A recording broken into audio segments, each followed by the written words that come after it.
ভাই ঘরে তার যেরকম দেখলাম সব তারই পাঠাতে হবে। আচ্ছা ঠিক আছে, আমি নতুন তার নিয়ে আসবো নি, তুমি সময় করে পাল্টিয়ে দিও। কি হলো, আমাকে টাকা দে। কিসের জন্য টাকা দিব? তোর বোনের বাড়িতে 7 মাস হলো যায়নি, কিছু টাকা দে, ঘুরে আসি। আমি কোনো টাকা দিতে পারবো না, আপনি এমনি ঘুরে আসেন। এমনি কেমনি ঘুরে আসি বল? দুইটা নাতনি আছে, গেলেই তো বলবে নানা কিনে আনছো। আমি কোনো টাকা দিতে পারবো না, তোমার তো আর একটা ছেলে আছে, তাকে বলো। আমি এখন কার কাছে যাই বল? তোর কাছে আসলে ওর কথা বলিস, ওর কাছে গেলে তোর কথা বলে। কেন বড় ছেলে আর টাকা দেয় না? জমি বিক্রি করে না চাকরি ধরিয়ে দিলে? শুধু কি বড় ছেলেকে দিছি, অবশিষ্ট জমিতে তোকেও লিখে দিছি। খুব না বলতে, বড় ছেলে মানুষের মতো মানুষ হয়েছে, এখন ঘর জমে থাকে কেন?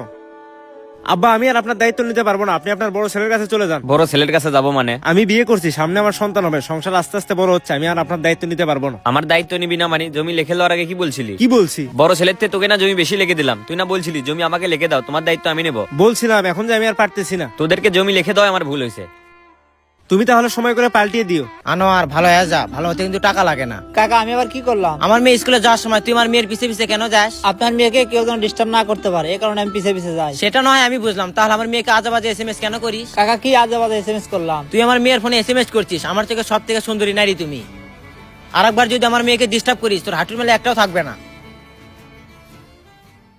টেনশন কি, টেনশন কত প্রকার এই কয়দিন আমি বুঝতে পারছি। 4 সাবজেক্টে ফেল করছি, ভাবছিলাম পরীক্ষা দিতে পারবো না, এখন শুনি পরীক্ষা দিতে পারবো। কিরে চুপ করে আসিস কেন? আচ্ছা, বাবাদের বয়স হয়ে গেলে সন্তানেরা বাবাদেরকে অবহেলা কেন করে? হঠাৎ করে এই কথা বললি কেন? আজকে বাইজিদের বাসায় তার লাগাতে গেছি।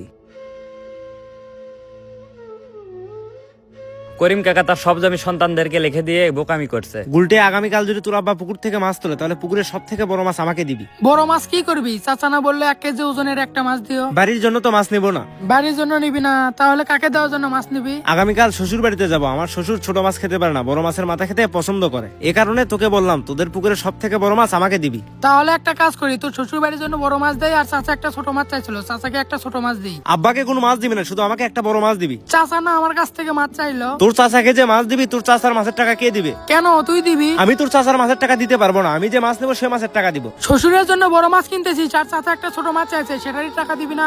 গুলটে, আমি তোকে ভালো করে বলতেছি, তোর কাছে কে মাছ চাইছে না চাইছে সেটা দেখার বিষয় না, আমি তোর কাছে একটা মাছ চাইছি, সেটা তুই আমাকে দিবি। আচ্ছা ঠিক আছে, তোকে চাচার মাছের টাকা দিতে হবে না, চাচাকে আমি এমনি মাছ দিব। আচ্ছা থাক, আমি গেলাম, কাল সকাল সকাল মাছ দেশ। ভাই কেমন আছেন? হ্যাঁ ভালো আছি। এইদিকে কই গেছিলে? এই তো ভাই দোকানে ফোন ঠিক করতে গেছিলাম। আপনি কই যাচ্ছেন? এই তো সামনে আমার শ্বশুরের দোকান আছে, ওখানেই যাচ্ছি। ভাই ওই যে বিয়ে করলেন তারপর থেকে তো আমাদের ওখানে ঘুরতেও যান না। ঘুরতে কেমনে যাই বলো? আমার আব্বা তো সব জমি আমার ছোট ভাইয়ের নামে লিখে দিছে। ভাই এটা কিন্তু আপনি ভুল বললেন, চাচা তো আপনাকেও দিছে। আমাকে কি দিছে? আপনার চাকরির জন্য 2 বিঘা জমি বিক্রি করে আপনাকে টাকা দিছে। টাকা দিছে, জমি তো আর লিখে দেয়নি। আর আমার ছোট ভাইকে সব জমি লিখে দিছে। ভাই এসব নিয়ে মন খারাপ করেন না, এখন তো আপনি বড় চাকরি করেন। চাকরি তো আমার যোগ্যতায় পাইছি, ওরা আমার জন্য কি করছে? চাচাকে একটু হাত খরচের টাকা দিয়েন। আমার আব্বার কথা আমার সামনে বলবা না, আমার আব্বা তো একটা বেঈমান। ছোট ভাইকে সব সম্পত্তি লিখে দিছে, আমাকে কিছুই দেয়নি। আমি কোনো হাত খরচের টাকা দিতে পারবো না। আপনাদের জন্য এত কিছু করলো আর এখন অবহেলা করতেছেন। তোমার সাথে আমি আর পেছাল পারতে পারবো না, থাকো আমি গেলাম। রহিম ভাই, ছেলেদেরকে যে আমি কষ্ট করে বড় করলাম, তাদেরকে নিয়ে আমার আশাও নেই, ভরসাও নেই। করিম এভাবে বলছো কেন? বড় জনকে জমি বিক্রি করে চাকরি ধরে দিলাম, সে এখন শ্বশুর বাড়িতে ঘর জামাই থাকে। অবশিষ্ট যা জমি ছিল ছোট ছেলেকে লিখে দিলাম। জমি লিখে দেওয়ার আগে বলছিল তুমি আমাকে জমি লিখে দাও, আমি তোমার দায়িত্ব নেব। এখন বেটির বাড়িতে যাবো, সেই টাকাই দিচ্ছে না। সব জমি কি ছেলেদেরকে লিখে দিছ? বাড়ি সহ জমি 5 বিঘা, 2 বিঘা বিক্রি করে বড় ছেলেকে চাকরি ধরে দিছি। ছোট ছেলে বেকার ছিল, এই জন্য 3 বিঘা ওকেই লিখে দিছি। বড় ছেলে তোমার খোঁজ খবর নেয় না?